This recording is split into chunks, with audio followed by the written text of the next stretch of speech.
Gecələri narahat yatmaq, gündüzləri isə yuxudan ayıla bilməmək. Son vaxtlar cavanlar arasında bu kimi problemlərin müzakirəsinə şahid oluruq. Yorğunluq, gün ərzində halsızlıq. Bu əlamətlər yaz ayları başlayandan bəri daha çox hiss olunmağa başlayıb. Bəs bunun səbəbi nədir? Niyə günümüz əsnəməklə keçir? İzləyək. Yaz ayları başlayandan bəri bir çox insanlarda yorğunluqla bərabər diqqət zəifliyi, enerji azlığı, baş, əzələ və oynaq ağrıları kimi hallar müşahidə olunur. Bundan başqa gündəlik ev işləri edərkən tez əldən düşmək, ağrılar və narahatlıq, yuxu pozğunluqları, ürəkbulanma, arabir boğazda ağrı kimi problemlər də yaşanır.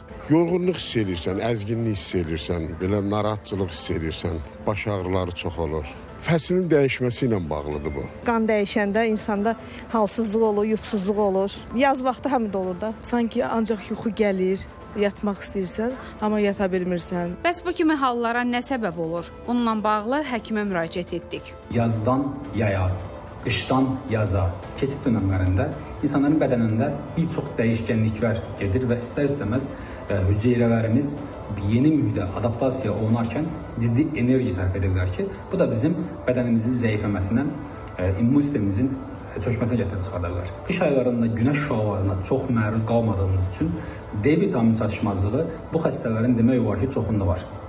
Və biz bu insanları yoxladığımızda çoxunda D vitamini çatışmazlığı görə bilirik.